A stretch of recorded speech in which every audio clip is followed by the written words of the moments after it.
디모데 전서 4장입니다.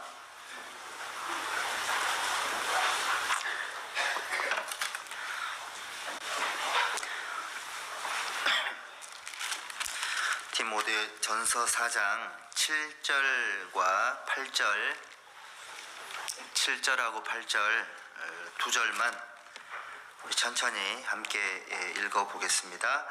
망령되고 허탄한 신화를 버리고 오직 경건에 이르기를 연습하라. 육체의 연습은 약간의 유익이 있으나 경건은 범사에 유익하니 금생과 내생에 약속이 있느니라. 네.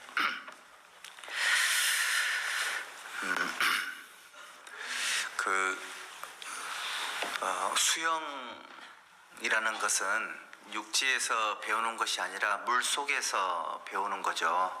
그리고 또 결혼 생활의 지혜 또한 처녀 총각으로 있을 때 알아지는 것이 아니고 결혼 생활을 하면서 실수와 연습을 통해서 생활을 어떻게 하는 것이 지혜로운 결혼 생활인지를 배우게 되죠. 또 마찬가지로 신앙생활 또한 구원을 받은 이후에 하나하나 배워가는 과정 속에서 알아가는 것이 신앙생활입니다. 신앙생활을 구원받기 전에는 그 누구도 해본 적이 없으니까 구원받은 이후에 비로소 신앙생활이 시작이 되는 거니까요. 이제 구원을 받고 나서 하나님 앞에 어떻게 살아가야 될까, 어떤 것이 하나님 보시기에 합당한 그런 생활일까, 이런 마음들을 다 가지고 계실 텐데, 신앙생활은 간단하게 말하면 연습하는 거고 훈련받는 것이다, 이렇게 생각하면 편해요. 하나님은 구원을 받은 사람들이 처음부터 완벽한 삶을 살 수가 없다라는 걸 다 아세요. 그래서 온전하다라는 것은 100%라는 뜻인데, 사실은 저희들은 100%의 삶을 살 수가 없잖아요. 우리 개인은 한없이 부족한 존재들이기 때문에 100% 삶을 살 수가 없습니다. 그럼 어떻게 하면 100%가 이루어질까? 나의 모자란 프로테이지는 하나님께서 메우시는 거예요. 그렇게 하시려고 내 안에 들어와 계시는 겁니다. 그래서 우리 예수님의 또 다른 이름이 임마누엘이시잖아요. 임마누엘. 그래서 내가 생각하는 나의 삶은 100%가 못 돼서 항상 부족하고 답답하고 미안하고 하잖아요. 근데 그 모자란 부분들은 누가 채우신다고요? 하나님이 채우시는 거예요. 그래서 위에서 보셨을 때는 우리 안에 계신 성령으로 말미암아 우리의 삶이 온전하게 보여질 텐데, 지금 현재 우리의 상태는 사람에 따라서 차이가 많이 날 거다라는 생각이 듭니다. 그런데 이미 이제 하나님 보시기에 우리가 원래 성도라는 말이 세인트라는 뜻이잖아요. 세인트. 그 교황을 성 바오로, 성 베드로 이렇게 얘기하지 않습니까? 그 성자가 세인트입니다. 세인트. 그러니까 이미 구원을 받은 사람들을 성도라고 하는 겁니다. 근데 사람들이 생각하기에는 성 베드로, 성 바오로, 그러니까 하나님 앞에 삶을 100% 완벽하게 사는 사람들을 성인이다라고 얘기를 하는 경향이 있는데, 그거는 성경적인 용어가 아닌 겁니다. 이미 구원을 받은 그리스도인들이 하나님 보시기에 성인인 것이고 성도인 것이지, 구원받지도 못한 사람들에게 세례명을 성 바오로, 성 베드로 이렇게 줘도 그 사람들은 하나님 보시기에는 성인이 아닌 거예요. 그러니까 여러분들은 구원을 받은 이후에 완벽하게 살려고 하고 온전하게 살려고 하는 노력은 좋지만, 현재 우리의 상태는 그렇지 못하다라는 것을 인정하면 편해요. 완전하세요? 완전하지 않지 않습니까? 그래서 뭐가 필요하냐면, 그래서 연습이 필요하고 훈련이 필요한 거예요. 저도 사실은 신앙생활 하면서 너무 이렇게 잘 안 살아지니까 말씀대로 순종도 잘 안 되고 너무 좀 안 살아져서 굉장히 좀 힘들고 그랬거든요. 다 나처럼 살까, 다 나처럼 실패할까, 이런 생각을 했었는데 좀 답답하고 이런 마음이 있었는데, 이제 그 어떤 그 생활 집회가 있어가지고 그 주제가 이제 경건에 이르기를 연습하라 이런 거였거든요.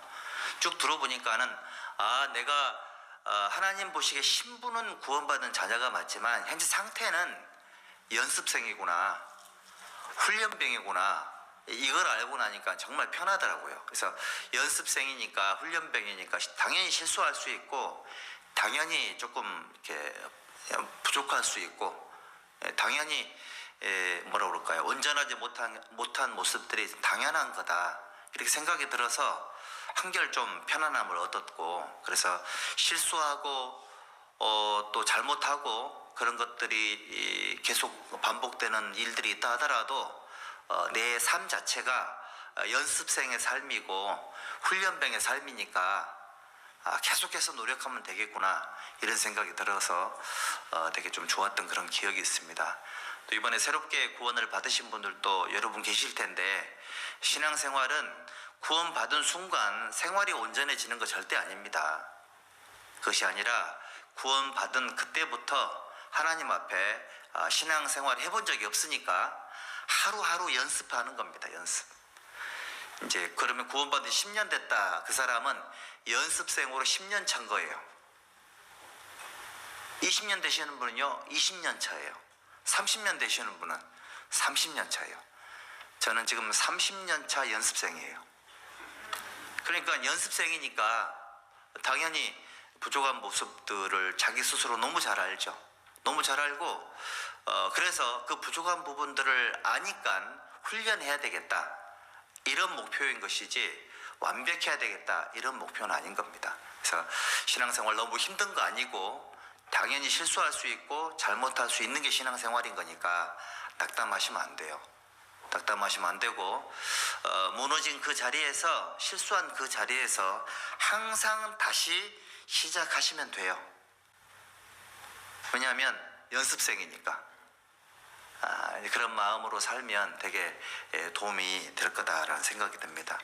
제가 오늘 그래서 말씀의 주제를 경건에 이르기를 연습하라, 이 주제를 잡았습니다. 경건이라는 것에 제가 이제 그 라이프 성경 사전을 찾아보니까 이렇게 4가지로 사전에 정의가 되어 있던데, 첫 번째는 하나님을 정성스럽게 공경하는 마음을 경건이다라고 얘기를 합니다. 두 번째는 하나님을 높이며 하나님께 몸과 마음을 드리는 삶을 경건이다라고 정의를 했고요. 세 번째는 하나님께 대하여 두려워하면서도 살아가는 마음을 가지고 또 그것이 동기가 되어서 자연스럽게 흘러나오는 모든 삶의 행동과 태도를 경건한 삶이다, 이렇게 정의를 했고요. 네 번째는 초월적이거나 위대한 대상 앞에서 우러르고 받드는 마음으로 삼가하고 조심하는 상태를 경건이다라고 정의를 했더라고요. 그래서 경건한 삶이라는 것이 하나님과 연결이 돼 있고 하나님을 섬기는 사람들의 기본적인 삶의 모습이다, 이렇게 간단하게 말씀을 드릴 수가 있습니다. 디모데전서 3장을 한번 찾아보시겠습니다.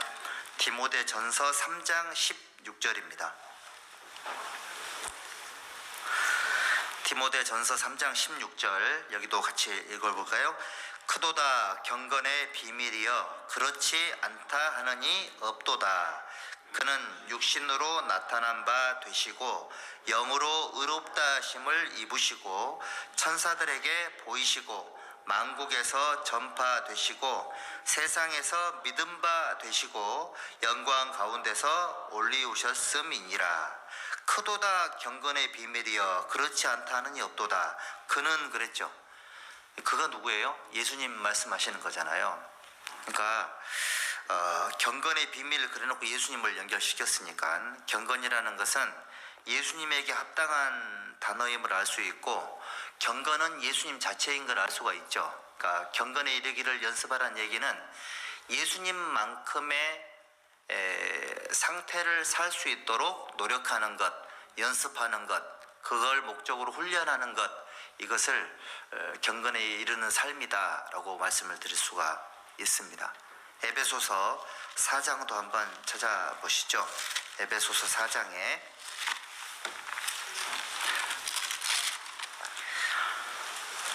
4장 13절 보시죠.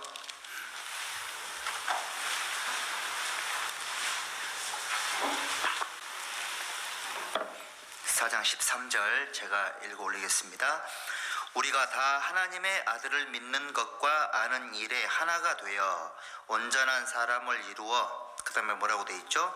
그리스도의 장성한 분량이 충만한 데까지 이르리니, 여기 장성한 1번 그래놓고 밑에 나눠주에 충만의 신장의 분량이 그랬죠. 그러니까 그 예수님처럼 예수님만큼의 신장, 키를 가져야 된다, 그런 뜻이죠. 이 4장 15절도 보십니다. 4장 15절, 오직 사랑 안에서 참된 것을 하여 범사에 그에게까지, 그가 누구죠? 예수님이시죠? 써놓으시면 됩니다. 여기다가 그에게까지 자랄지라. 그는 머리니 곧 그리스도라. 어느 만큼 성장을 해야 된다고요? 예수님만큼. 그러면 우리가 훈련하는 목표는 뭐죠? 연습하는 목표가 뭘까요? 신앙생활에 훈련을 하고 연습하는 목표는 예수님처럼 되기 위해서, 예수님을 닮기 위해서, 예수님의 가르침을 실천하기 위해서 살아가는 생활이 경건에 이르기를 연습하는 생활이다, 이렇게 말씀을 드릴 수가 있습니다. 디모데후서 3장을 한번 찾아보시죠. 디모데후서 3장 5절입니다.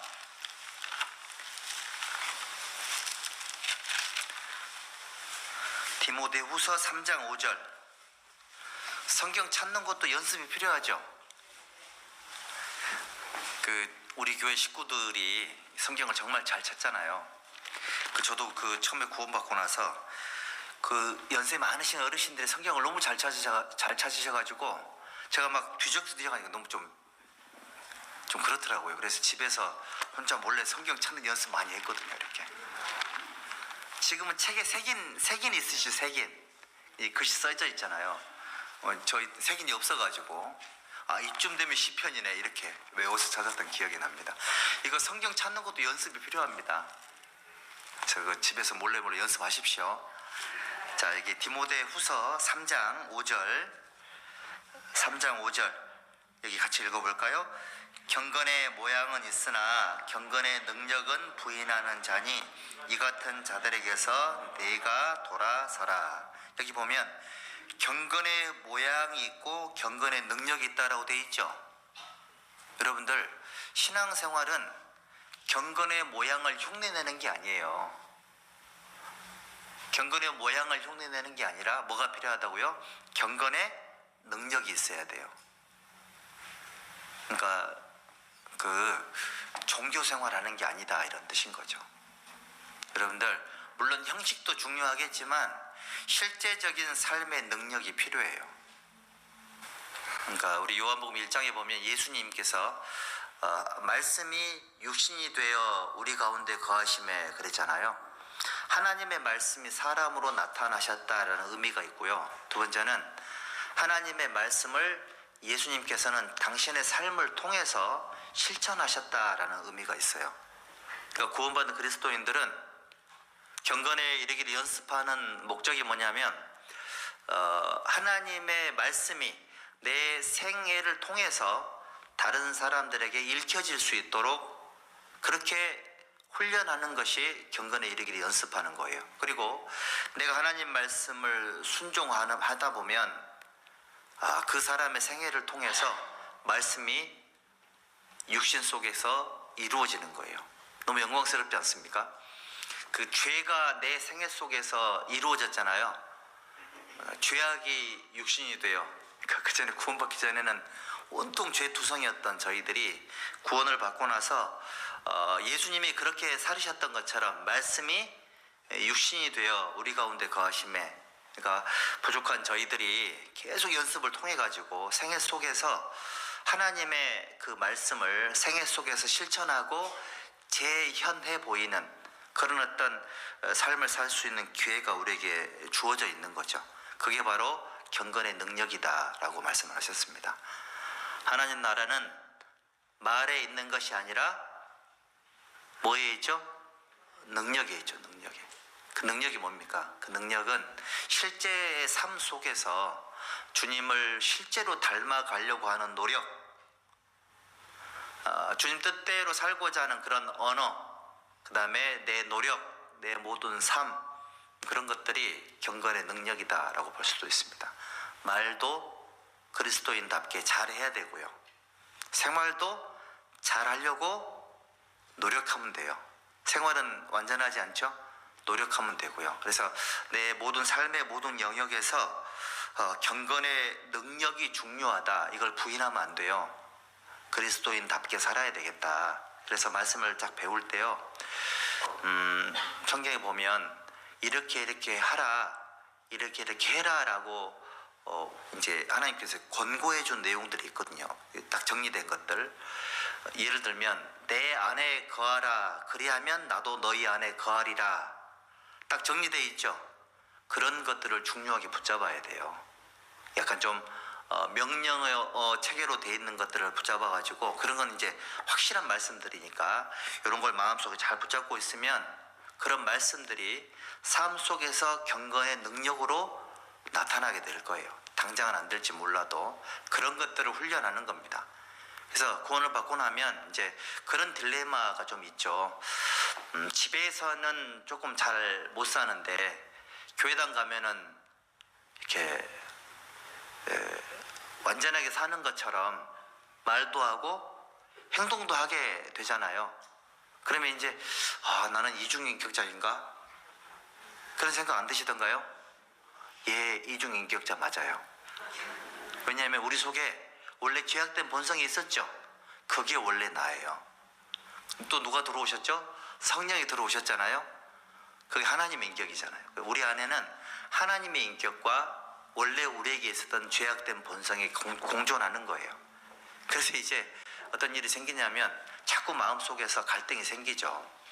원래 내 성품이 있고 하나님 뜻대로 살고자 하는 마음이 있고, 그래서 우리 안에서는 항상 그런 다툼이 있을 수밖에 없습니다. 그래서 경건에 이르기를 연습을 하면, 예수님을 닮고자 하는 그 마음이 크면 육신적인 삶을 통제할 수 있고 제어할 수 있겠죠. 흰 개하고 검은 개하고 싸우면 누가 이겨요? 밥을 많이 주는 게 소화가 안 될 텐데. 밥 많이 주는 게 맞죠. 밥을 많이 먹는 개가 맞겠죠. 그래서 힘센 개가 이기죠. 힘센 개가. 흰 개와 검은 개가 싸우면 누가 이길까요? 물어보면 거의 대부분은 검은 개가 이긴다고 말씀하시더라고요. 어떤 분이 옆에 있다 그 얘기 듣더니 아니라고, 호피 무늬 개가 훨씬 힘이 세다고 이렇게 얘기하던데, 말의 뜻을 잘 못 알아먹은 거죠. 그거는 여러분들, 검은 개와 흰 개가 싸우면 누가 이기냐? 힘센 개가 이겨요. 우리 속에는 하나님의 뜻대로 살고자 하는 그런 하얀 마음이 있고요. 원래 우리의 죄악된 본성이 있잖아요. 누가 이긴다고요? 힘센 개가 이깁니다. 경건에 이르기를 연습을 해야 될 이유를 알겠죠. 우리 속에는 내가 더 이상은 죄 짓고 살아서는 안 되겠다, 이런 마음이 필요하고요. 또 내가 하나님의 은혜를 받았으니 이제 남은 생에는 잘하지 못해도 하나님의 뜻을 좀 내가 이해해서 좀 말씀에 순종하는 삶을 좀 살아봐야 되겠다, 그런 각오가 필요해요. 그런 마음의 각오를 가지면 그런 것들이 하루하루 지나면서 수많은 실패와 좌절을 경험을 하면서 점점점 경건한 삶을 살 수 있게 될 겁니다. 전도서 10장을 한번 찾아보시겠습니다. 전도서 10장 10절.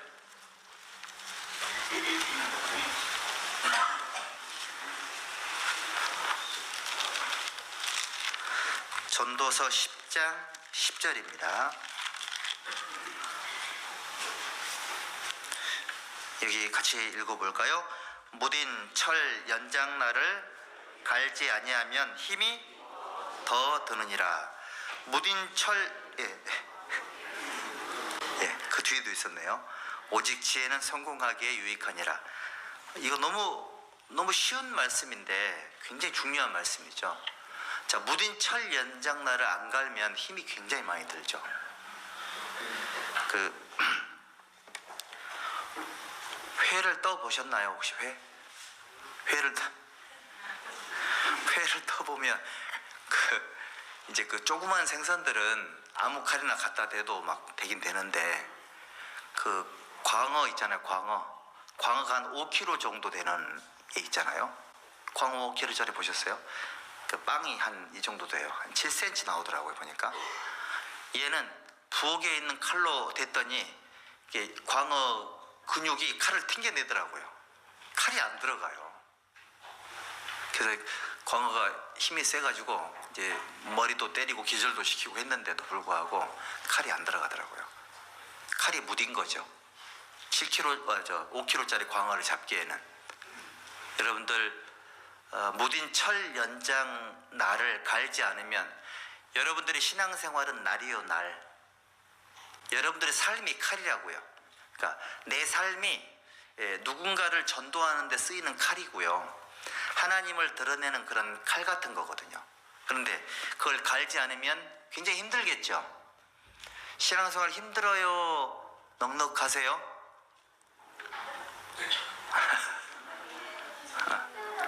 힘들어요. 예. 힘들어요. 정상인데. 힘듭니다. 힘든 이유가 왜 그럴까? 물론 갖고 있는 에너지를 다 써서 그런 것도 있겠지만 우리가 너무 무뎌요. 그렇죠? 우리가 너무 무딘 거예요. 저희들이 우리 속에는 예수님의 마음이 있기 때문에 살고자 하는 욕구는 예수님만큼이에요. 근데 실제 저의 능력은 많이 무디거든요. 예수님 같지가 않으니까. 그래서 힘든 거예요. 그러면 방법이 없을까? 어떡하라고요? 무딘 철 연장날을 갈면 돼요. 나이 드신 분들, 어르신들 여기 칼 잘 가시죠? 낫도 가셨고 우리 주방 칼도 갈아주는 분들이 있는지 모르겠네. 요즘 칼 가는 기계도 나오던데요. 여러분들, 무딘 철 연장날을 갈지 않으면 힘이 더 들어요. 그러니까 우리가 힘든 이유는 여러 가지 이유도 있겠지만 이렇게 날이 갈리지 않아서 그랬을 가능성도 상당히 높습니다. 미켈란젤로라는 그 뛰어난 예술가, 이분은 자기 연장을 자기가 직접 만들었다고 하더라고요. 자기가 쓰는 것들을 전부 자기가 직접 만들었답니다. 왜냐하면 너무 연장이 중요하니까 그렇게 했다고 하거든요. 그래서 물론 하나님은 무딘 철 연장날이 있어도 그 사람을 통해서 얼마든지 일을 할 수 있어요. 그렇죠? 능력이 있으시니까. 그런데 우리는 생각이 달라야 됩니다. 하나님은 그렇게 할 수 있지만 경건의 일을 연습하라 그랬으니까 나 자신 또한 예수님처럼 그렇게 주님의 일에 뭐든지 능숙하게 할 수 있었으면 좋겠다, 이런 마음의 목표를 갖는 것은 좋은 거거든요. 그런 마음을 가지고 사는 게 필요합니다. 그래서 우리는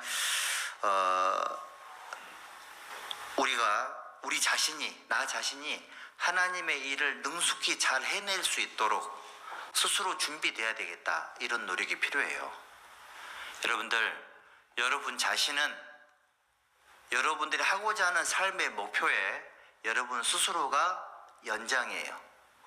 그러니까 나는 내가 쓰는 내 연장이에요. 이해되시죠? 나 자신은 내가 사용할 수 있는 최고의 연장이란 말이에요.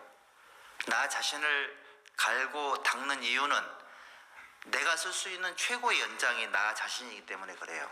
내 마음이 그렇고 내 의지가 그렇고 내게 갖고 있는 재능이 그렇고 내가 할 수 있는 모든 능력들이 내가 사용할 수 있는 연장입니다. 이거를 잘 갈아야 돼요. 이거를 잘 갈면 하나님 앞에 뛰어난 무기가 될 수 있습니다. 구원받은 이후에 자기 자신을 다양한 모습으로 잘 갈아놓고 질서정연하게 정돈을 해놓으면 적시적소에 잘 사용할 수 있어요. 어떤 분은 예를 들면 말씀을 듣는 건 정말 잘하시는데 그쪽으로는 잘 칼이 갈려 있는데 기도는 안 하셔요. 기도 쪽으로 무디시고요. 어떤 분은 또 기도는 정말 잘하시는데 말씀을 안 들으세요.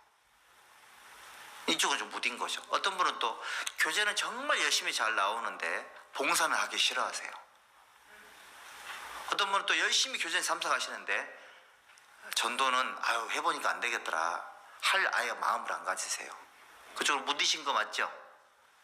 여러분들 삶의 모든 영역에 하나님께서 내게 원하시는 삶의 모든 영역에 사실은 나 자신이 일종의 연장 같은 거니까 부분을 잘 갈아놓고 준비해 놓으면은 하나님께서 그걸 사용할 수 있을 거예요. 그거를 경건에 이르기를 연습한다 이렇게 표현을 한 겁니다. 창세기 14장도 보시죠.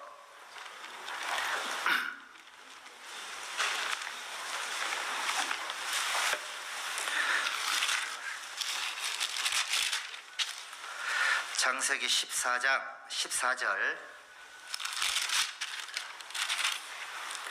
창세기 14장 14절 15절. 아브라함이 그 조카의 사로잡혔음을 듣고 집에서 길리고 연습한 자 318인을 거느리고 단까지 쫓아가서 그 가신을 나누어 밤을 타서 그들을 쳐서 파하고 다메섹 좌편 호박까지 쫓아가서, 그러니까 여기 단이 이스라엘 최북단이니까요. 그러니까 아브라함이라는 사람이 그 조카가 사로잡혔음을 듣고 집에서 길리고 연습한 자, 자기 집에서 기른 가신들이 있죠. 훈련시켰잖아요. 훈련된 사람들을 318명을 데리고 단까지 쫓아 올라가 가지고요, 그 가신을 나누어서 밤을 타서 그들을 쳤어요. 그러니까 이 318명은 일단 단까지 쫓아가는데 뭐가 준비가 되어 있는 거죠? 체력이 되어 있는 거고요. 밤에 두 개로 나누어서 쳤다 그랬으니까 평상시에 군사훈련이 잘 돼 있었던 거예요. 쫓아가는 체력, 그러니까 목표를 정해놓으면 그 목표까지 도달하는 체력이 있고, 간 목적이 뭐예요? 빼앗긴 모든 걸 찾아오는 거니까 전투 능력이 있어야 될 거 아니에요. 쫓아가긴 갔는데 거기 체력이 딱 떨어지면 큰일 나죠. 그 청년 때 어떤 형제님이 이제 그 운동하려고 모이면은 그 운동할 때 보면 거의 뭐 메시급입니다. 완전히. 야, 형제님 진짜 너무 잘하시나 보다. 그런데 딱 경기 시작했는데 못 뛰세요. 본인이 하는 얘기가 자기는 축구 하기 전에 연습할 때까지만 자기 체력이 거기까지 되는 거라고. 아무리 체력이 좋아도요, 못 뛰면 소용없는 거예요. 자, 그런 것처럼 여러분들, 우리의 체력이나 우리의 신앙이라는 것이, 자, 단까지 쫓아가는 데까지는 갔는데, 예. 네. 전화벨 소리가 복고풍이네요.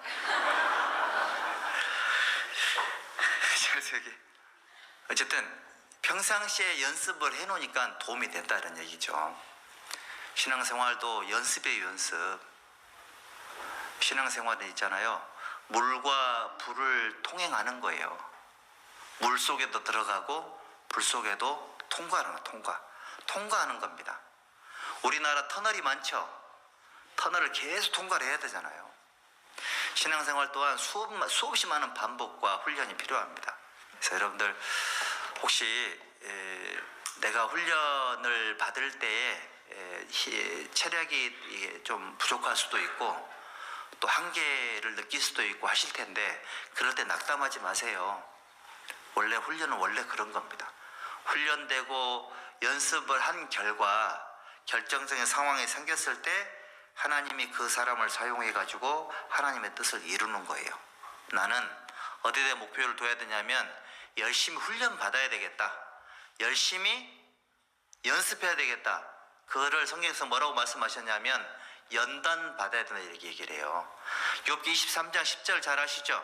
나의 가는 길을 오직 그가 아시나니, 그 다음에 뭐라고 되어 있죠? 그가 나를 단련하신 후에는 내가 정금같이 나오리라.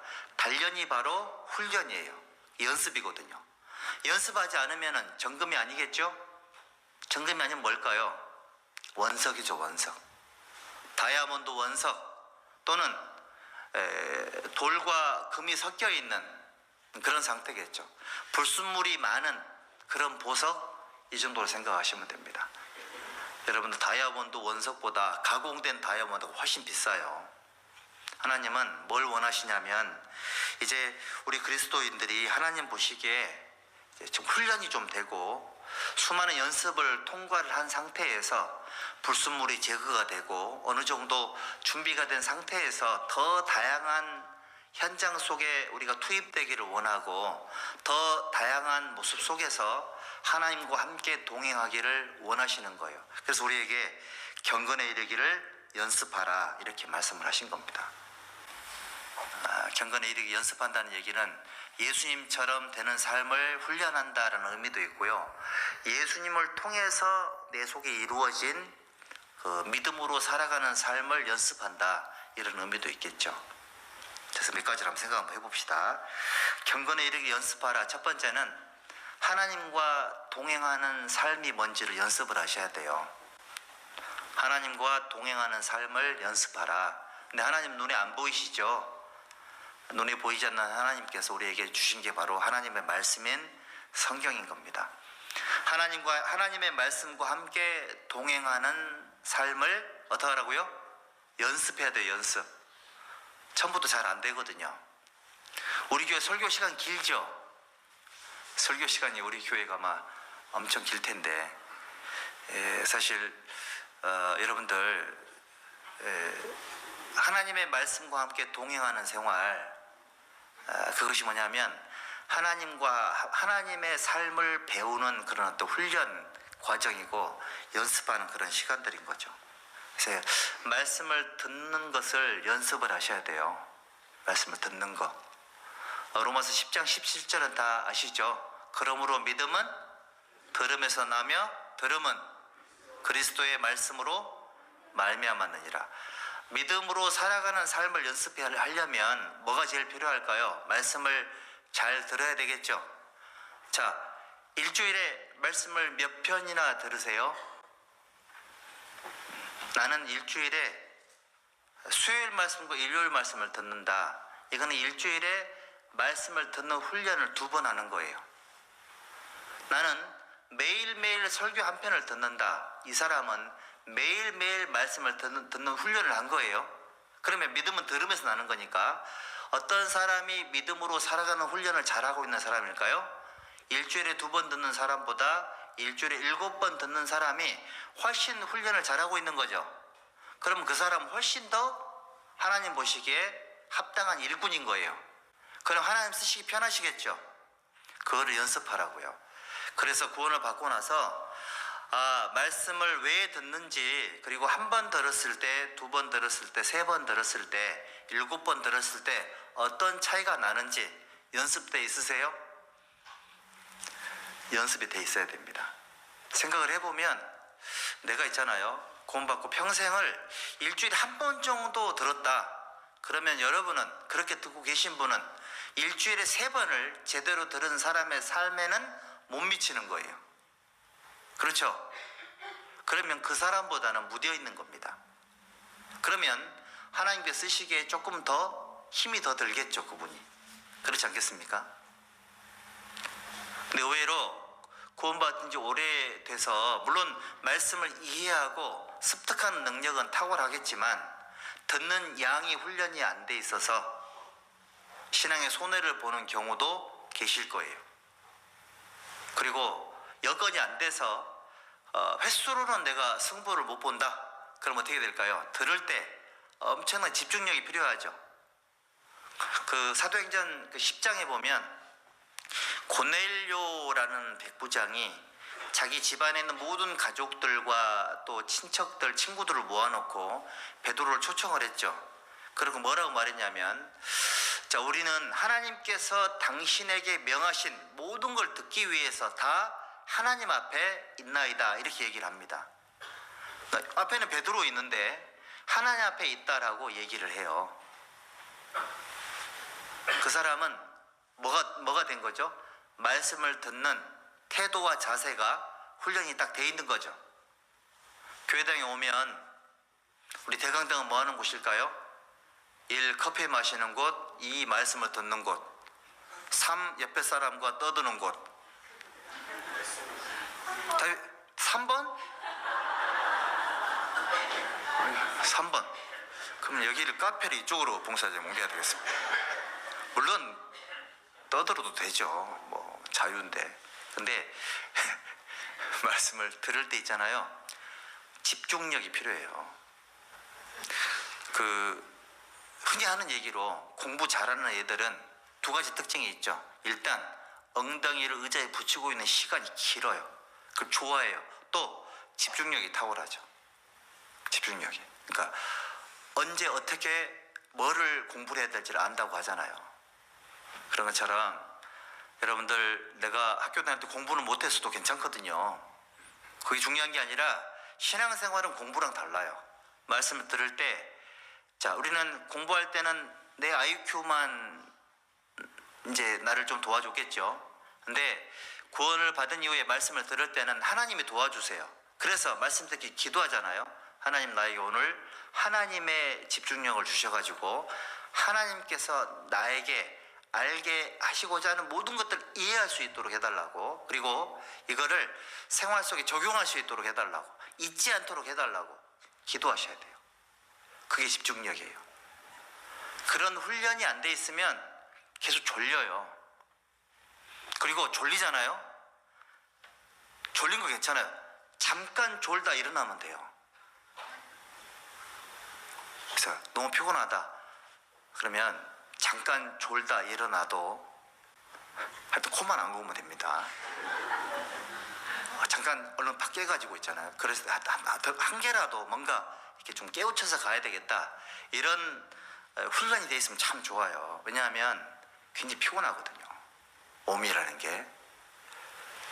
그래서 여러분들 저도 이번에 간 검사를 해보니까는 치수는 다 정상인데 오후만 되면은 급격하게 체력이 떨어지더라고요. 특히 이제 밥을 먹고 나면은 정신을 못 차리겠어요. 이것이 왜 그럴까요? 죄송합니다. 피곤해서 피곤해서 간 기능이 지금 상태가 안 좋은 거죠. 그래서 여러분들, 그래서 우리가 신앙생활 하면서 훈련이 필요합니다. 훈련이. 말씀을 듣는 훈련, 할 수 있으면 횟수를 늘리는 훈련, 집중력을 가지는 훈련, 들을 때 있잖아요. 이런 훈련이 필요하고요. 또 한 가지는 성경을 읽는 연습이 필요해요. 신명기 17장 찾아봅시다. 신명기 17장 19절.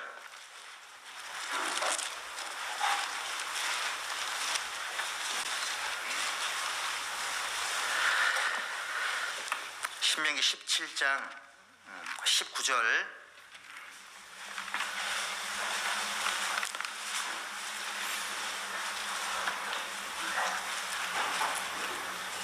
함께 읽어보겠습니다. 평생에 자기 옆에 두고 읽어서 그 하나님 여호와 경외하기를 배우며 이 율법의 모든 말과 이 규례를 지켜 행할 것이라. 평생에 자기 옆에 두고 뭐라고 돼 있죠? 읽으라고 돼 있죠? 잠 안 온다고 성경책 베개로 베고 자고 그러면 안 됩니다. 어떤 분은 자꾸 이게 잡생각이 들어가지고 자꾸 귀신이 이게 안 되겠다고 성경책 베고 주무시던데, 그렇게 만약 그런 믿음이라면 성경책을 베지 말고 펼쳐서 덮어요. 이렇게 오히려 그게 나아요. 하나님 말씀을 샤머니즘 쪽으로 활용하시면 안 되고요. 이거는 읽으라고 주신 거예요. 어떻게 하라고요? 읽으라고 주신 거예요. 읽으라고. 우리 구역마다 성경 읽기 챌린지 하고 계시죠? 순종하고 계시죠?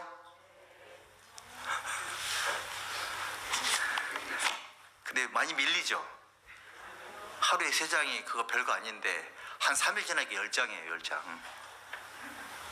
우리 전사님 물어봤더니 일단 밀리면 그날 거를 먼저 읽고 밀린 거 있잖아요. 요걸 빨리빨리 해결한답니다. 그 방법이 괜찮겠더라고. 그거. 그래서 여러분들 성경 읽기 구역에서 함께 하고 있잖아요. 같이 하세요. 그거 되게 좋은 거예요. 좋은 거. 성경 읽기 구역에서 하는지 모르셨나요? 우리 은정이 어르신들의 최고의 신앙생활의 상급이 뭐냐면 성경 읽으시는 거예요. 은정이 어르신들은 천국에 올라가면 두 가지입니다. 성경 읽는 시간, 그 다음에 기도했던 시간, 이 시간이 많은 게 어르신들에게 큰 상이 될 거예요. 젊은 사람도 돈 번다고 있잖아요. 그러니까 경제 활동하느라고 세상에서 마음 뺏기고 힘들고, 우리 특히 봉사 형제님들 가면은 막 이렇게 굽신거려야 되고 조아려야 되고 그래야 되잖아요. 마음도 상하고요. 그 상태에서 어르신들은 뭐 한다고요? 성경 읽는 거예요. 기도하는 거. 그 시간이 큰 상이 되실 거예요. 그러니까 은빛 청년회가 성경 읽고 기도하는 게 황금기. 너무 좋은 어떤 그런 인생의 황금기를 지나고 계시는 거예요. 할 거 없다고 말씀하지 마시고요. 성경 읽는 거 이거 너무 좋은 겁니다. 이거 어떻게 하라고요? 연습하고 훈련해야 돼요. 훈련하셔야 됩니다. 성경을 평생에 자기 옆에 두고 읽으래요. 여러분들, 구약 성경이 39권이죠. 근데 구약 성경을 39권을 추릴 때, 왜냐하면 성경을 박해했던 사람들이 있었잖아요. 성경을 전부 다 불태워버려야 된다 이러니까 성경을 알고 있던 사람들이 구약 성경 39권을, 어떤 게 구약 성경 39권 정경이냐, 이거를 의논을 한 거예요. 그래서 구약 성경은 히브리어로 되어 있기 때문에 히브리 학자들이 그걸 정했던 겁니다. 어떻게 정했냐면, 첫 번째, 왕이 읽은 도서 목록이어야 되는 거예요. 여기 신명기 17장이 이겁니다. 자, 여기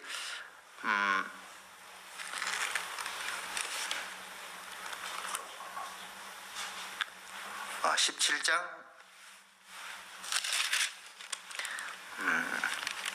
여기 18절에 그가 왕위에 오르거든 그랬죠. 그럼 성경책은 누가 읽는 책이었다고요?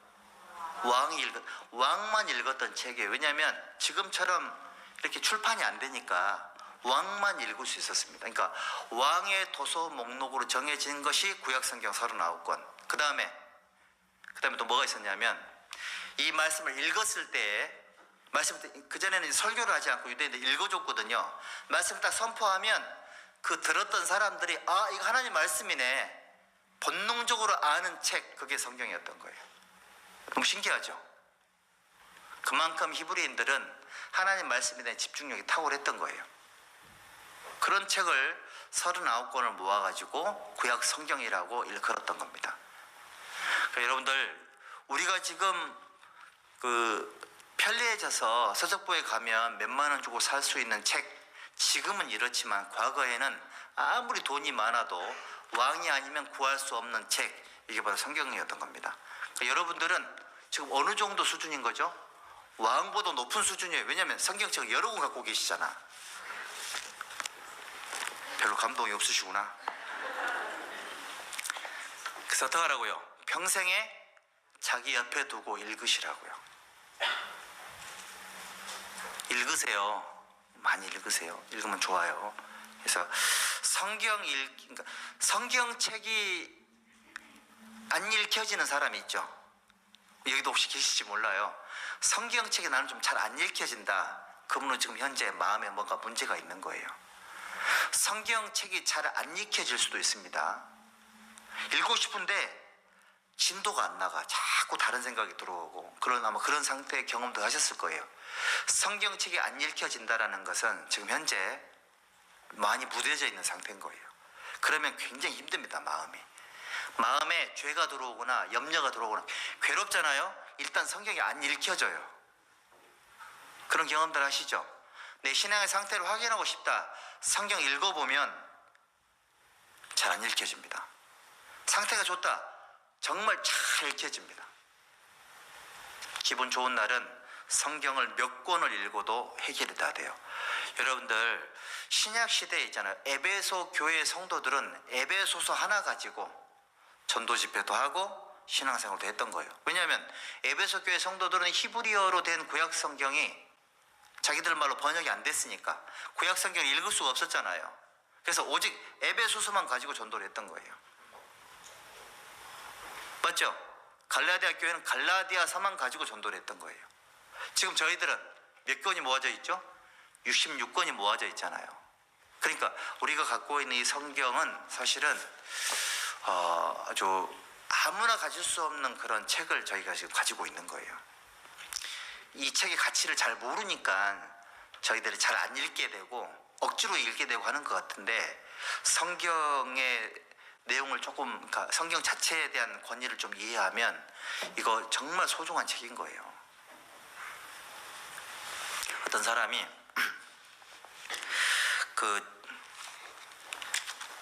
자기 집에 오래된 책을 이렇게 팔았답니다.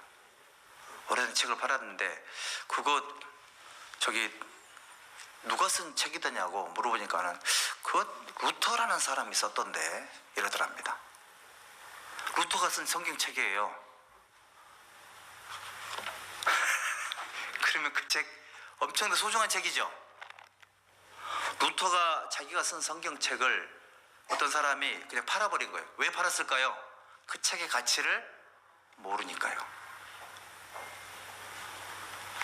왜 성경이 안 읽혀질까? 성경 읽기를 연습하는 거 굉장히 의미 있는 거고요. 너무너무 중요한 거예요. 여러분들, 그래서 기도가 필요해요. 정말 가장 가까이 있는데 정말 소중한 건데 그 의미를 모르고 가치를 모르면 이게 번패스럽게 느껴지거든요. 야, 너무 번거롭다, 귀찮다, 이렇게 생각이 들 수도 있습니다. 여러분들, 그런데 이 책은 아무나에게 주어진 책이 아니었습니다. 아무나 주어진 책이 아니었고요. 히스기야 시대에도 그렇고 아사 왕 때도 그렇고 유대 왕들의 그 신앙적인 부흥기에 어떤 일이 있었냐면 성경책들이 자꾸 발견이 됐어요. 성경이 귀했던 책들인데, 그러니까 이게 발견돼 가지고 발견된 성경책을 낭독도 해주고 해설도 해주고, 그래서 이스라엘 민족의 영적인 상태가 좋아졌죠. 평생에 자기 옆에 두고서 읽는 연습을 하면은 어떤 유익이 있을까요? 옆에 20절, 신명기 17장 20절 이렇게 함께 읽어보시죠. 그리하면 그의 마음이 그 형제 위에 교만하지 아니하고 이 명령에서 떠나 좌로나 우로나 치우치지 아니하리니 이스라엘 중에서 그와 그의 자손의 왕 위에 있는 날이 장구하리라. 성경 읽기를 통해서 뭘 배울 수 있을까요? 평생에 자기 옆에 두고 읽으면 그의 마음이 그 형제 위에 교만하지 않을 거다. 말씀을 많이 읽으면 마음이 교만해지지 않아요. 여러분들 정신 안 차려지잖아요. 그러면 오늘 밤에 요한계시록을 처음부터까지 다 읽어봐요. 정신이 금방 차려질 거예요. 실제로 그렇거든요. 야, 내가 너무 좀 정신이 없다 그러면 계시록 쭉 읽잖아요. 일단 뭔 내용인지 몰라도 무섭잖아요. 그렇죠? 야, 진짜 금방 끝나겠구나 이거. 정신 차려지거든요. 성경을 읽는 것은 말씀을 듣는 것과 또 다른 은혜가 있어요. 그래서 연습하라고 한 거예요. 읽는 것의 재미, 읽는 것의 은혜, 그거를 내가 충분하게 경험하지 못했다, 훈련받지 못했다, 손해보는 거예요. 신앙생활을 엄청나게 손해를 보는 겁니다. 그래서 어떤 어르신은 자기는 1년에 있잖아요. 구약 성경 9번, 신약 성경 15번 읽는다 하시더라고. 근데 자기 게을러져 가지고 이제는 5번씩밖에 못 읽는다고 하시더라고. 그게 게을러진 거예요. 제가 알고 있는 어떤 그 집사님은 진짜 바쁘신 분이었거든요. 근데 아무리 바빠도 자기가 구역장 할 때는 1년에 3독씩밖에 못했대요. 구역장 그만두니까 5독을 한답니다. 그러니까 시간이 좀 남아가지고 내년에는 7독 할 거라고. 자, 봉사하다가 안 하게 되면 허전하죠. 저도 그렇더라고요. 보니까 허전한데, 자, 개인 경건 생활 성경 읽기는 봉사하다가 내려놓으신 분들에게 굉장히 좋은 어떤 그런 치료 방법이 됩니다. 성경 읽기의 횟수를 높게 잡아놓고 열심히 읽으면 마음이 금방 빨리 회복이 됩니다. 저도 많이 해봤거든요. 왜냐면 저도 이제 그 집사님, 서울교회 집사님이신데 교제를 하면서 그거 배웠거든요. 이렇게 하면 좋습니다, 여러분들. 여러분들도 하나님 말씀을 읽으면 그 마음이 딱 이렇게 정리가 되고 이 명령에서 떠나 좌로나 우로나 치우치지 아니하리니 그랬죠. 마음이 좌로나 우로나 치우치지 않아요. 여러분들, 치우치지 않는다는 얘기는 누구 편도 안 든다 그런 뜻이 아닙니다. 하나님 말씀에 다 기준을 잡고 말씀에서 떠나지 않는다 이런 뜻이지, 네 편도 안 들고 이 편도 안 든다 그런 뜻이 아니에요. 중간만 간다 그런 뜻이 아닙니다. 하나님 말씀의 기준을 딱 붙잡혀가지고 마음이 흔들리지 않는다 이런 의미를 갖는 겁니다. 읽어서 얻어지는 유익을 우리가 이해하고 충분히 성경 읽는 연습을 해야 되겠고요. 그 다음에 하나님 말씀을 깊이 생각하는 연습을 하셔야 돼요. 묵상하는 연습. 약이 영어로 뭐예요? 약이 영어로 메디신이죠. 그 메디신이라는 말이 그 메디켈루스라는 헬라어에서 이게 왔더라고요. 약이라 약. 그러니까 이 헬라어가 이제 메디칼리스인데 이게 뭐냐면 묵상한다 이런 뜻을 갖고 있습니다. 그러니까 우리가 먹고 있는 양약이 묵상이라는 단어에서 나온 거예요. 약을 먹으면 약이 속에서 녹죠. 온몸에 퍼져서 우리 병을 낫게 해주잖아요. 마찬가지입니다. 성경이 바로 구약과 신약이 약이죠. 우리 저 형제님들끼리 밤에 야식 먹으러 가면 뭐 시키면 꼭 그 아줌마들이 물어봐요. 술은 뭘로 드실랍니까? 이러거든요. 그럼 이제 우리가 서로 막 얼굴을 쳐다보죠. 생활구원이 형제님이 안 돼 있는 것 같다고. 형제님이 술을 마실 사람처럼 보여서 저분이 그걸 물어본 것 같다고. 이제 서로 이제 그런 공격을 하면서 이제 피해가죠. 근데 이제 그런 경우가 어떻게 돼요? 아이고, 우리가 지금 약을 먹고 있어서. 그럼 그 아주머니가 보통은 이제 그냥 가는데 꼭 그런 아주머니 또 있어요. 무슨 약을 먹고 있냐고. 그러면 이제 우리가 구약과 신약을 먹고 있다고 하죠.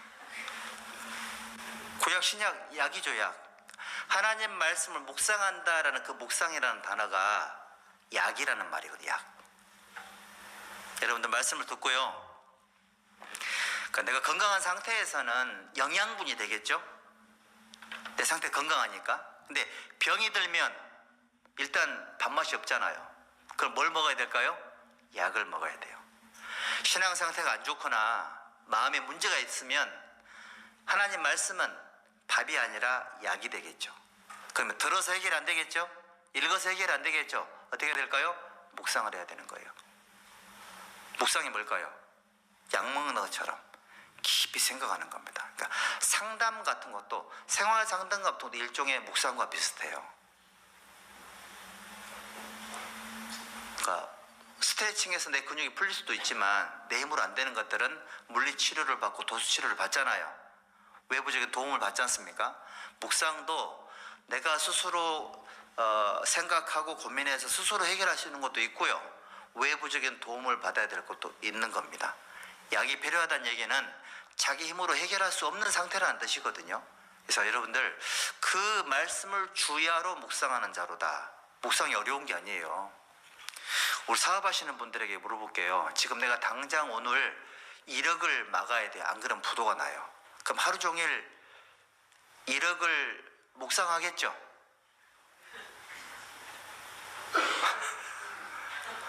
우리 자매님들, 오늘 카드값을 500만 원을 막아야 돼요. 돈이 하나도 없네. 그럼 어떻게 돼? 500만 원 하루 종일 묵상하겠죠? 다시는 카드 쓰나 봐라. 다 부러뜨려야지. 그러지만 또 그 다음 달 또 써요. 그렇죠? 여러분들, 묵상이라는 것은 거기 생각하는 거예요. 그걸 계속. 해결되지 않는 문제를 계속 생각하는 겁니다. 왜? 해결하려고. 해결 안 되면 병이 되니까. 문제가 생기잖아요. 카드값 안 막으면, 돌아오는 수표 안 막으면 부도나고 문제가 생기잖아요. 큰일 나니까 해결해야 되는 거예요. 여러분들, 신앙생활 하면서 문제 안 걸릴 수가 없습니다. 신앙생활 하면서 마음에 고통이나 병이 안 생길 수가 없죠. 그래서 묵상이 필요한 거예요. 어떨 때는 들어도 안 돼요. 어떨 때는 읽어도 안 됩니다. 뭐 해야 될까요? 말씀과 씨름해야 돼요. 야곱이라는 사람이 야복강을 건너기 전에 별 방법을 다 썼지 않습니까? 자기 형이 지금 군인들 데리고 오고 있다고 하니까 자기 생명을 보장받지 못하니까 그 강을 건너기 전에 하나님과 막 씨름했잖아요. 당신이 축복하기 전에 절대 못 놔주겠다고. 그래서 이스라엘 하나님과 겨루어 이겼다는 뜻이지 않습니까?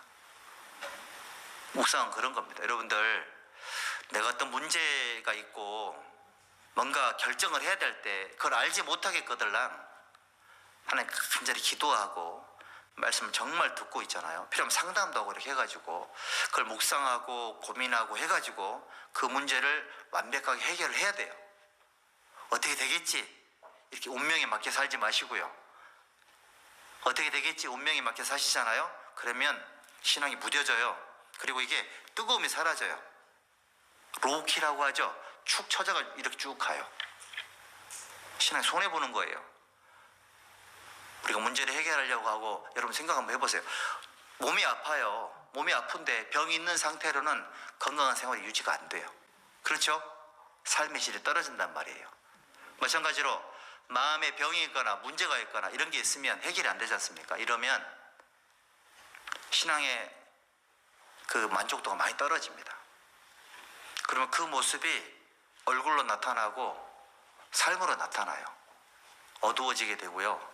답답해지게 되죠. 그 상태로 오래 가시면 안 돼요. 해결을 한 뜻이거든요.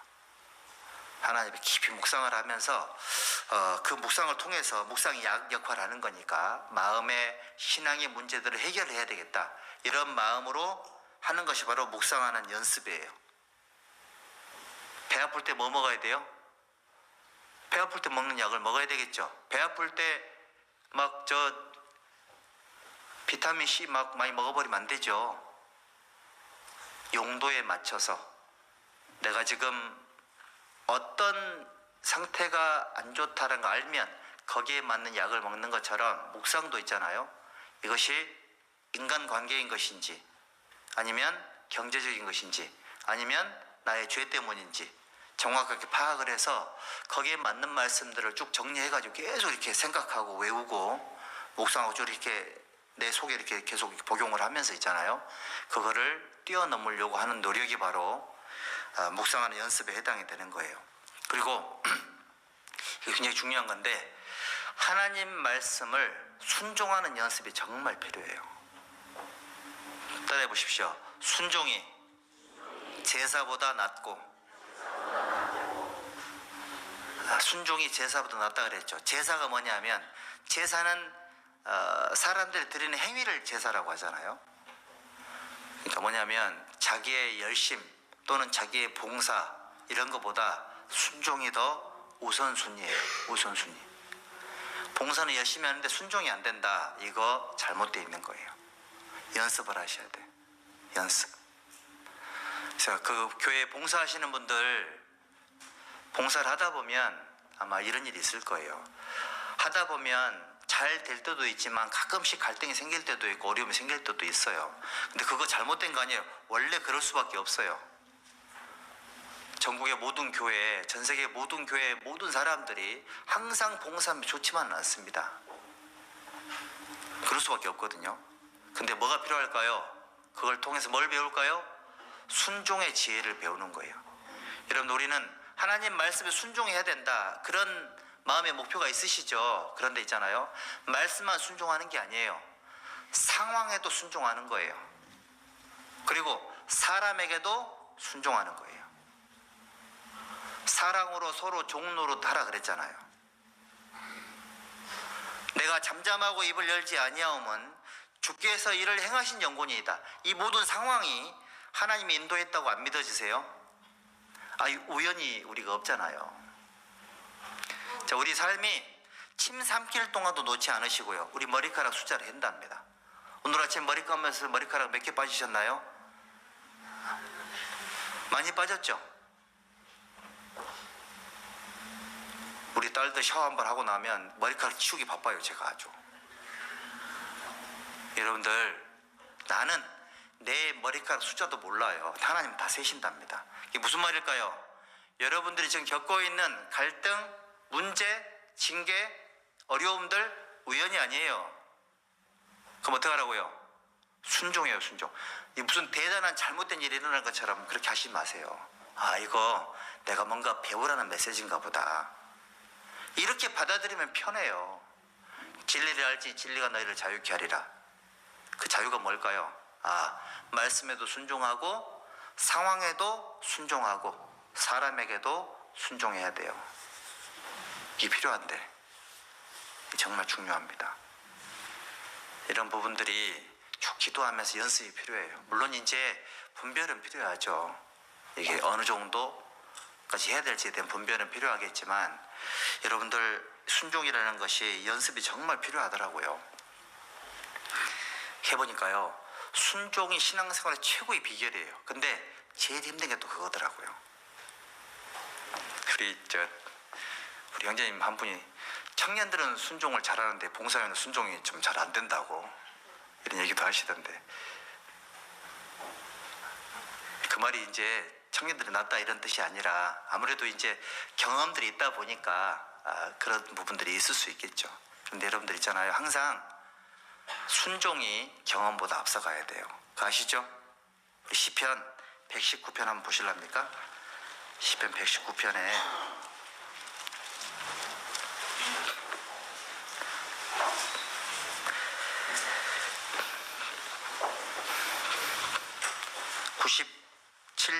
97절, 시편 119편 97절.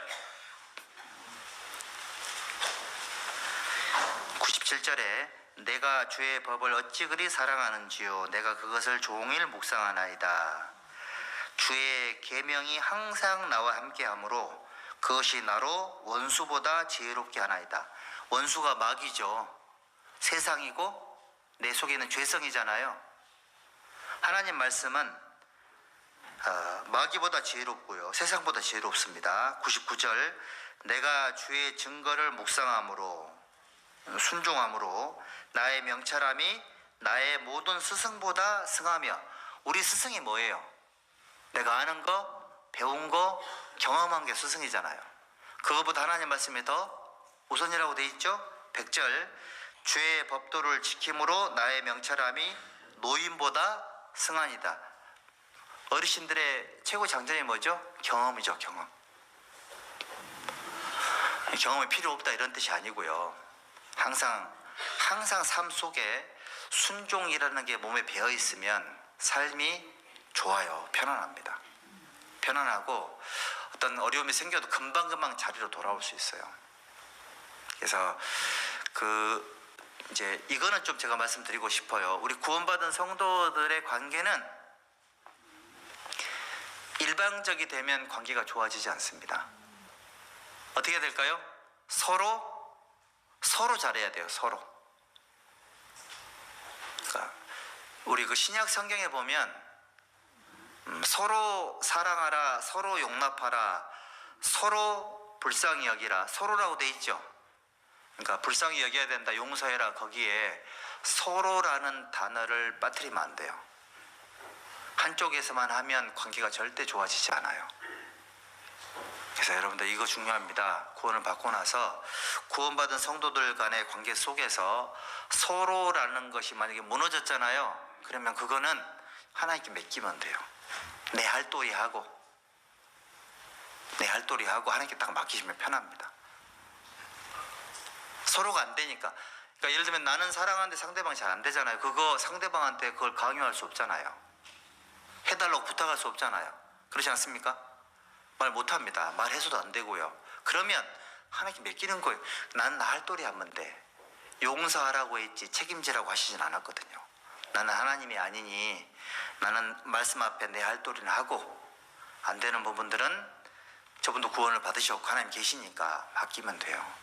모든 걸 다 막 해결하려고 관계들을, 우리 화해하자 해결하자를 만나서 막 서로 이렇게 하자 더 안 좋아질 수도 있어요. 서로입니다. 서로. 그래서 서로 잘하려고 하는 노력 필요해요. 서로 조심하려고 하는 노력, 서로 나는 잘못이 없나 이런 거 생각하는 거 있잖아요. 순종이 제사보다 낫습니다. 그리고 마태복음 5장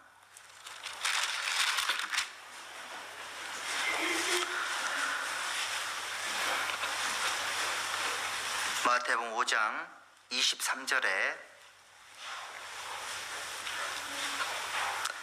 23절, 24절 여기 같이 읽어보시죠. 그러므로 예물을 제단에 드리다가 거기서 내 형제에게 원망 들을 만한 일이 있는 줄 생각나거든 예물을 제단 앞에 두고 먼저 가서 형제와 화목하고 그 후에 와서 예물을 드리라. 자, 봉사하시는 분들 잘 들어보세요. 여러분들 하나님 앞에 교회에서 섬기고 봉사할 때 누구를 위한 봉사할까요? 하나님을 위한 봉사죠. 그 다음에는요, 형제자매들을 위한 봉사잖아요. 그 다음에는요, 전도를 위한 봉사죠. 맞아요? 그런데 맞지만 원망과 시비가 없이 하라 그랬죠. 무슨 말, 그 말이 여기에 적용되는 거예요. 여러분들, 내가 하나님을 위해서 하고자 하는 목적 선해요. 방법도 선해요. 그런데 어려움이 생겼어요. 그럼 어떻게 하죠? 계속 밀어붙이면 될까요? 딱 멈춰서 나는 잘못이 있나 돌아보는 게 좋을까요? 당연히 돌아봐야죠. 여기 멈추라 그랬잖아요. 멈추고 뭐라고 그랬죠? 생각나거든 예물을 제단 앞에 두고 먼저 가서 형제를 지적하고 해요? 화목하고 해요? 이 지적하라고 써있으면 좋았을 뻔했는데 화목하고 그 후에 와서 예물을 드리라. 화목하라는 얘기는 가서 사과하라는 얘기죠. 혼내키고 오라는 얘기인가요? 아, 내가 형제님 때문에 도저히 내가 신앙생활 못하겠다고.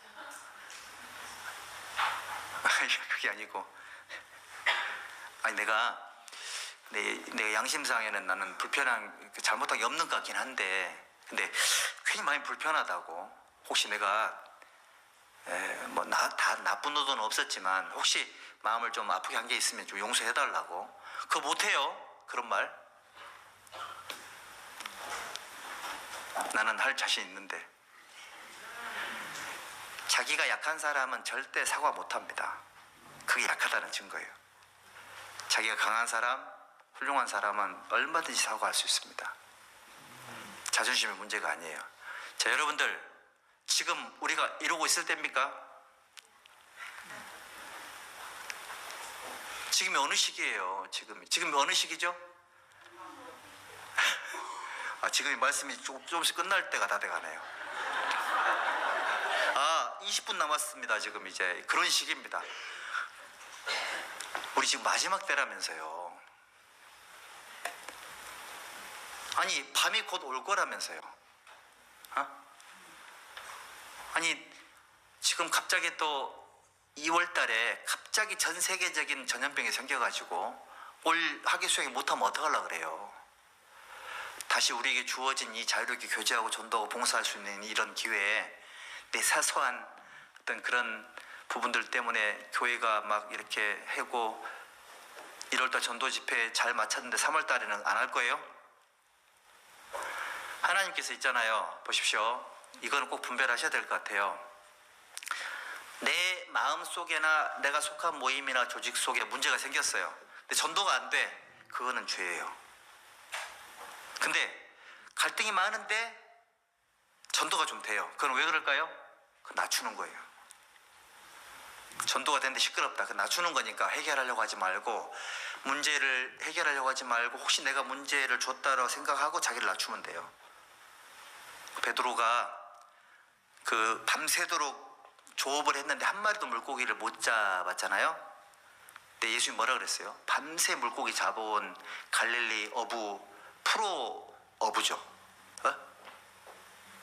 밤에 나가고 보니까는 장어 잡으러 간 것 같아. 장어를 주로 밤에 잡거든요. 근데 한 마리 못 잡았는데 그 힘들고 밤새 일한 베드로한테 가서, 옆에도 아니고, 야, 깊은 데로 나가서 그물을 던져서 고기 좀 잡아라. 아니, 예수님이 지금 이 자리에서 물고기 올라와 배로 가득 실게 할 수 있어요, 없어요? 할 수 있잖아요. 근데 굳이 베드로한테 너 나가, 그물 던져. 근데 그물이 막 찢어질 만큼 잡혔죠. 자기 힘으로 못 올렸잖아. 옆에 있는 동무들을 손짓 도와달라고 그랬죠. 그 다음 베드로 뭐라 그랬어요? 주여, 나를 떠나소서, 나는 죄인으로소이다. 주님의 역사가 일어납니다. 우리 가정에, 우리 구역에, 청년의 봉사의 어머니 은빛 작년에. 그때 어떻게 하면 돼요? 주여 나를 떠나소서 나는 죄인이로소이다. 이거 무슨 말일까요? 낮추란 얘기잖아요. 하나님의 역사가 일어나는 게 나의 현재 삶의 상태하고 어울려요. 그러니까 주님께서 우리 집안에 누군가를 구원받게 해주셨고 우리 교회에 누군가를 연결시켜 구원받게 했어요. 내가 잘해서 된 걸까요? 그렇게 생각하세요? 그렇게 생각하지 않으면 자기를 낮출 거예요. 기도 응답 받으면 아 좋다 정말 좋죠. 그런데 한편으로는 두렵죠.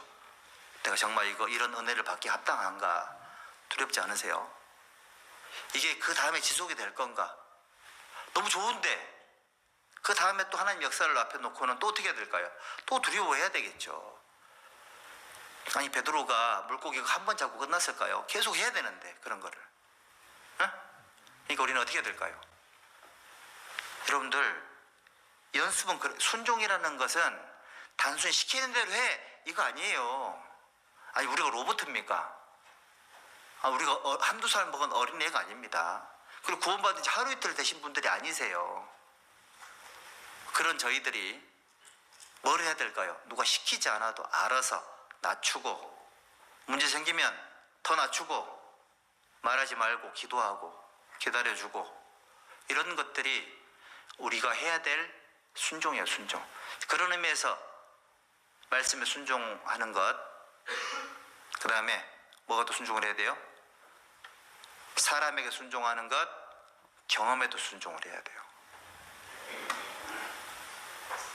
또 뭘 순종해야 돼요? 상황에도 순종을 하고요. 하면서 삶 속에 있잖아요.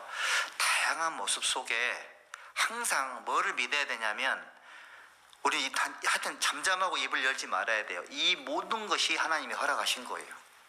하나님 허락하셨고 하나님 인도하셨다고 믿어지면 이것이 그냥 내가 단순히 막 이렇게 어떤 그 마음의 격동 이런 것으로만 치부할 게 아니거든요. 하나님을 내 모든 삶 속에 대입을 시키면 버릴 게 없습니다. 하나님 지으신 모든 것이 선함에 감사함으로 받으면 버릴 것이 없느니라. 이해되시죠? 여러분들 그럼 목사인 저라고 상처는 없을까요?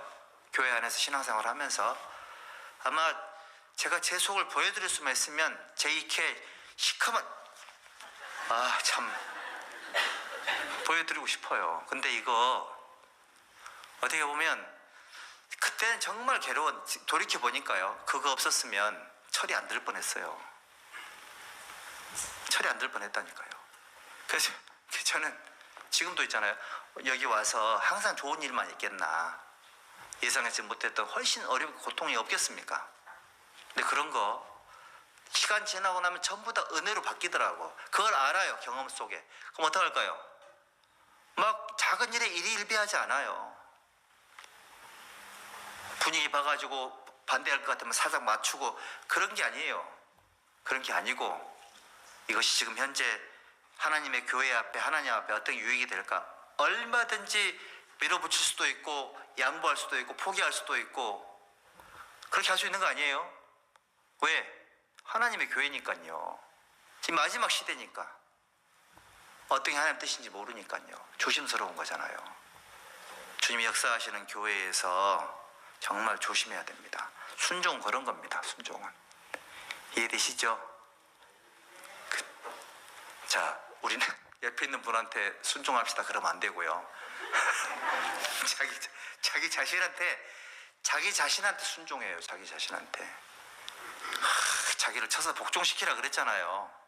내가 내 몸을 쳐서 복종하게 하면 내가 남에게 전파한 이후에 도리어 버림될까 봐 두려워하노라. 하여튼 그 초대교회 때는 그렇게 살았던 것 같아. 근데 요즘은 하나님이 겁내해요. 혹시 이 사람 쳐서 복종시키면 혹시 교제 떠날까 봐 무서워한다니까요. 이거 맞아요? 응? 분위기가 남을 쳐서 복종시키려고 하지 말고 그럼 그 사람 큰일 납니다. 이렇게 생각하세요. 하나님 말씀을 들어도 안 바뀐다. 설득하려고 하지 마세요. 말씀으로 안 되는 거는 사람이 하면 안 돼요. 설득시키려고 하지 마세요. 맡기고 기도하면 돼요. 맡기고 자기만 순종하면 돼요. 알았죠? 순종은 남에게 적용시키는 것이 아니라 내 자신에게 적용시키는 굉장히 세련된 신앙의 기술이에요. 순종은 최고의 신앙의 기술이다. 저는 그렇게 생각합니다. 그래서 크고 작은 수많은 갈등이 생겼을 때, 세상은 아니지만 교회 안에서는 어려움이 생기면 혹 내가 순종하지 못해서 그런 거 아닌 건가? 답은 그겁니다. 근데 이해가 안 된다? 그거는 기도하셔야 돼요. 이거는 사람이 가르쳐 주는 게 아니거든요. 순종하는 연습 필요합니다. 그 다음에 하나님 말씀을 자기 자신에게 적용하는 연습. 여기 로마서 2장 보시죠. 로마서 2장 1절부터 보십니다. 1절부터 로마서 2장 1절부터 그러므로 남을 판단하는 사람아 물론 누구든지 네가 핑계치 못할 것은 남을 판단하는 것으로 네가 너를 정죄함이니 판단하는 네가 같은 일을 행함이니라. 이런 일을 행하는 자에게 하나님의 판단이 진리대로 되는 줄 우리가 아노라. 이런 일을 행하는 자를 판단하고도, 그다음에 뭐라고 되어 있죠? 같은 일을 행하는 사람아, 이렇게 되어 있죠. 21절도 보십니다. 21절 같이 읽어보죠. 그러면 다른 사람을 가르치는 네가 내 자신을 가르치지 아니하느냐? 도적질 말라 반포하는 네가 도적질 하느냐? 물론 이 말씀이 유대인들의 죄를 지적하면서 하는 말이긴 하지만 저는 로마서 2장 읽을 때마다 진짜 이거 완전히 나한테 하신 말씀이라는 생각이 들더라고. 교회에 있다 보니까 자연스럽게 판단이 되고 왜 저렇게 하지? 이런 생각 들 수 있잖아요. 그렇죠? 그런데 그때마다 이거 읽어보면 남을 판단하고도 똑같은 일을 행하는 사람아 그랬잖아요. 신기하게 내가 어떤 형제나 어떤 자매의 부족한 부분들을 속으로 판단했잖아요. 그 똑같은 실수를 내가 하고 있더라고. 그런 경험 안 하세요? 그래서 많이 선생되지 말라 그랬잖아요. 나는 내 자신을 가르치기도 바빠요. 우리 교회학교 선생님들에게도 부탁드리고 싶은 게 뭐냐면 애들과 생활을 같이 하셔야 돼요. 생활을 통해서 애들을 가르쳐야 돼요. 입으로 가르치는 게 아닙니다. 여기는 학교가 아니에요. 회입니다. 회 맞죠? 봉사회, 어머니회, 그 다음에 또 뭐겠지? 청년의 은빛 장년회. 이건 모임이에요. 모임. 교회학교도 나이는 어리지만 구원받은 사람들의 모임이에요. 모임. 지나치게 선생이 되면 안 돼요. 정말 구원받은 게 확실하다면 그 아이들과 함께 삶을 나누면 돼요. 그러면 애들이 바뀌어요. 선생님들이 애들을 가르쳐야 된다는 강박이 커가지고 어떤 일이 생기냐면 이게 힘들어요. 자기도 바쁘고 어려운데 이제 공과 준비해가지고 애들 가르치기 바쁘잖아. 이러면 힘들거든요. 근데 아이들이 원하는 거는 삶을 같이 살아주는 걸 원하는 거예요. 그렇지 않습니까? 구역에 계신 분들도 구역장님들, 조장님들, 임원들이 임원이기 때문에 나에게 전화하고 이런 것보다 정말 나를 사랑해서 나를 위해서 봉사해준다, 이게 느껴질 때가 좋은 거예요. 구역장이니까 내가 조장이니까 임원이니까 내가 다 알아야 돼, 나한테 보고해줘, 그렇게 하고 계세요 지금? 담임 목사도 그렇게 안 하는데? 그게 아니고요. 그 사람에 맞게, 그 사람이 뭘 원하는지, 어느 정도까지 원하는지를 이해를 하려고 노력을 해야죠. 완벽하지 못해도 그 정도 마음이 돼야죠. 나를 위한 열심이 아니라 내가 봉사를 해서 나의 봉사를 받는 그 주체에게 도움이 돼야 될 거 아니에요. 맞죠? 그렇게 필요한 거예요. 이런 것들이 자기 적용에 해당이 되는 겁니다. 그래서 우리 기도해요. 기도. 시편 19편에 보면 자기 허물을 능히 깨달을 자 누구냐 그랬잖아요. 자기 허물을 누구 깨달을 수 있겠어요? 하나님, 내가 고범죄, 혹시 고범죄나 혹시 내가 은밀한 죄, 내가 모르는 죄, 혹시 그런 허물이 있을까 봐 두렵습니다. 기도하라 그랬잖아요. 자기 적용에 훈련이 안 되면 이렇게 높은 곳을 내려다보다 보니까요, 여기 무서운 말씀이 있어요. 여기 로마서 2장 2절에 하나님의 판단이 진리대로 되는 줄 우리가 아노라. 내가 누군가를 판단하잖아요. 사람을 판단하는 것은 하나님만 하시는 일이거든요. 그런데 내가 나에게 적용하지 않고 내가 누군가를 판단했다. 하나님의 역할을 본인이 한 거예요. 그래도 괜찮은 거예요? 적용은 나에게 하는 거다. 맞습니까? 이게 자기 적용에 훈련이 돼 있어요. 훈련이. 그래서 우리는 어쩔 수 없이 이제 사실 저희들이 이런 건 있습니다. 우리에게 양심이 있고 또 배운 것들이 많이 있어가지고 나는 그런 삶을 제대로 살지는 못해도 어떤 게 옳고 그러다라는 건 다 아시죠? 그래서 생기는 것들은 판단이고 분별이에요. 분별. 판단하고 분별은 다릅니다. 분별은 뭐냐면 뭐가 문제냐 이걸 접근해요. 판단은 누가 문제냐 이렇게 보는 거예요. 말이 좀 어렵습니까? 판단은 죄가 되지만 분별은 지혜입니다. 아시겠죠? 그래서 적용을 자기 자신에게 하면 잘못된 모습을 보면 아, 저 부분은 저렇게 하면 안 되는 건데 그 형제나 자매님은 인정이 되지만 그 부분은 분별을 해야 돼요. 아, 이렇게 하니까 이런 어려움이 생기네. 이러면 안 되겠다. 이 분별이죠. 자기 적용을 시킨 거잖아요. 그거를 교훈이라고 하지 않습니까? 정죄, 판단의 끝은 정죄로 끝나고요. 분별의 끝은 내게 교훈이 되는 거예요. 여러분들 마음속에 갈등이 생길 때 이것이 판단이 됐냐 교훈이 됐냐 자기를 돌아보세요. 만약에 판단이 됐으면 정죄가 됐으면 판단하는 죄를 지으신 거예요. 자기 적용에 안 됐다는 얘기죠. 그렇게 정리하면 편합니다. 그래서 자기 적용하는 훈련 연습을 하셔야 돼요. 그 다음에 아까 제가 잠깐 말씀드렸죠. 성경을 찾는 훈련. 히스기야 13장 찾겠습니다.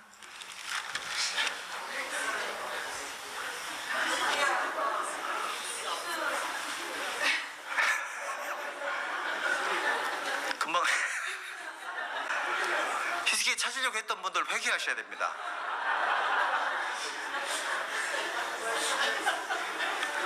아마 목사님이 거짓말하랴 그러셨죠? 그래서 그랬을 것 같아요. 여러분들 성경 찾는 훈련 필요합니다. 그래서 그 성경이 좀 찾기 힘들죠. 네, 오래되신 분들은 어디에 뭐가 있는지 찾기 힘든데 그것만 좀 되신 분들은 그 말씀이 어디 있더라 이거 찾기 힘들죠. 잘 찾으세요. 그 구절이 어디 있지 이런 거 있잖아요. 에베소 3장 오른쪽 위에 있던가 밑에 있던가 그 정도는 알고 있죠. 그거 모르면 회개하셔야 돼요. 찾는다라는 게 아니 구약성경 신약성경 이거는 금방 하죠. 그것만 오래되신 분들은 어디 성경 어느 부분에 상단 하단 중앙 어느 정도에 뭐가 있더라 이거를 아는 거를 훈련하셔야 돼요. 그래야 누군가 얘기해 줄 거예요. 아니 우리 평신도 우리 형제 자매님들이 지금 수준이 상당히 높잖아요. 그래서 이런 성경을 가지고 서로 교제하고 하지 않습니까? 찾아주고 이게 되게 좋거든요. 이런 거 설교는 하면 안 되겠지만 성경 찾아서 얘기해 주면 좋거든요. 그래서 찾는 훈련 필요합니다. 찾는 훈련. 사실은 지금 24페이지를 준비했는데 4페이지밖에 못했습니다. 여러분들 경건의 이르기를 어떻게 하라고요? 연습하는 겁니다. 그래서 마스터가 뭔지 알죠? 마스터는 연습이 끝난 사람이죠. 스승이라고 하죠. 스승 정도가 아니죠. 마스터는 스승 이상이죠. 근데 성경에 우리 예수님은 제자가 스승만큼만 되면은 족하다 그랬잖아요. 예수님에게 받는 훈련 받을만 하겠죠. 삶 속에서 다양한 모습으로 여러 가지 훈련의 모습들이 있을 건데 제가 이제 다음 시간에 조금 간단하게 좀 얘기를 좀 말씀드리려고 하는데요. 삶의 모든 영역이 훈련이에요. 전부 다 연습입니다. 그래서 좀 잘한다고 생각되는 부분들은 하나님께 영광을 돌리시고요. 안 되는 게 있을 거예요. 이쪽에 집중적으로 연습을 좀 하셔야 돼요. 그래서 하나하나 임계점을 좀 뛰어넘을 수 있도록 이런 노력과 훈련이 우리에게 필요하다. 이런 말씀 좀 드리고 싶습니다.